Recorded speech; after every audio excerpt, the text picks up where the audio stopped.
তবে আমাদের চেষ্টাটা থাকবে অন্যভাবে।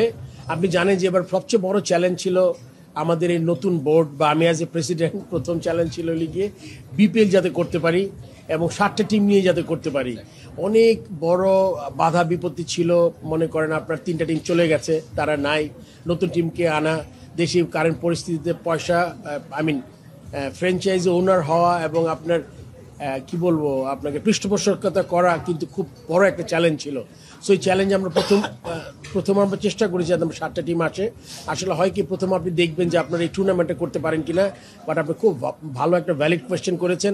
এখন আমাদের সময় এসছে যে আমাদের এইগুলোকে আরেকটু স্ক্রিনিং করে এগুলোকে এই যে ব্যাপারগুলোকে অ্যাড্রেস করা এবং এক্ষেত্রে আমাদের কিছু পদক্ষেপ আপনারা দেখবেন যখন টুর্নামেন্টটা শুরু হবে। অপরাধীদেরকে আপনারা কিক আউট করবেন ফারুক, আমরা এক্সপেক্ট করতে পারি এইটা আমরা যদি ওরকম করে আপনি যেটা বলেছেন, আমি আসলে এই ব্যাপারে খুব একটা ওয়াকিবল না।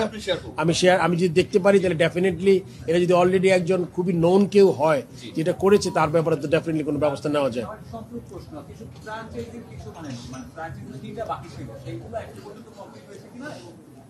লাস্ট যারা ফ্র্যাঞ্চাইজি ফি বাকি ছিল তাদের আমরা উকিল নোটিশ করেছি আর কি। আমরা মানে আরবিট্রেশন, উকিল নোটিশ ঠিক না, বা কথাটা ঠিক করে নিচ্ছি আমি। ওদের সাথে যেই একটা প্রসেস আছে, আপনি জানেন যে গত বিপিএলে যারা কিছু টাকা বাকি ছিল তারা এবার অনেকে টিম করছে না, মানে টিমে নাই, তাদের এই জন্য তাদের কাউকে বাদ দেওয়া হচ্ছে, কারা ইন্টারেস্ট শো করেনি প্রথমে, তাদের টাকাটা একটা লম্বা প্রক্রিয়া টাকাটা উদ্ধার করা। আমরা চেষ্টা করছি আমাদের যেই নিয়মের মধ্যে থেকে কীভাবে টাকাটা উদ্ধার করা যায়।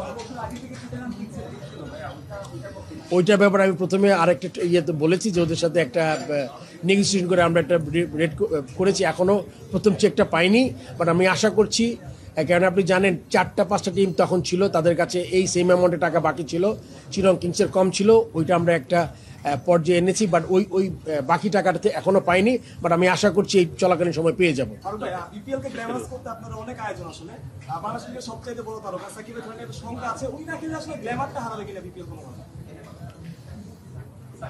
সাকিব আল হাসানের ব্যাপারটা আসলে আমি খুব বেশি উত্তর দিতে পারি না। এটা আমি ঠিক, আপনি যদি আমাকে বারবার কোশ্চেন করেন, এটা আসলে আমি বিব্রত না, আমি চাই সাকিব আল হাসান খেলুক, কিন্তু ওর ব্যাপারটা আসলে পুরোপুরি ওর যে কারণে সে আসতে পারছে না, এটা কিন্তু আসলে ক্রিকেট বোর্ড এটার সাথে কোনোভাবে সম্পৃক্ত না। সেটার অ্যান্সার করা আমার জন্য খুব ইজি না আর কি। সো এটা দেখতে হবে আইন শৃঙ্খলা রক্ষাকারী বাহিনী, কোর্ট আছে, যারা আছেন তারা যেখানে আছেন তাদেরই এটা ব্যাপারটা মীমাংসা করতে হবে। তুমি আর না, আর next Mamun last question sir.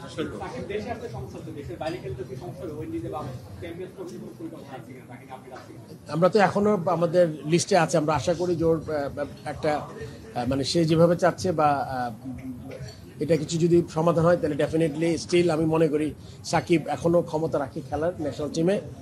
But এইভাবে আসলে একটা প্লেয়ারের জন্য খুব বেশি একটা মানে সে যে দেশে বাইরে থেকে টুর্নামেন্টগুলো খেলবে, তাকে মেন্টালি খুব একটা, আপনি জানেন যে একটা ফ্র্যাঞ্চাইজি লিগ খেলা দেশের জন্য খেলা এক কথা না, আপনার প্রিপারেশন হয়, টিমের জেলটা দরকার হয় খুব বেশি, সেটা যদি করতে পারছে না এখন আসলে মানে ও আমার মনে খুব বড় একটা মেন্টাল স্টেটে নাই দেশের জন্য খেলার জন্য আমার মনে হয়।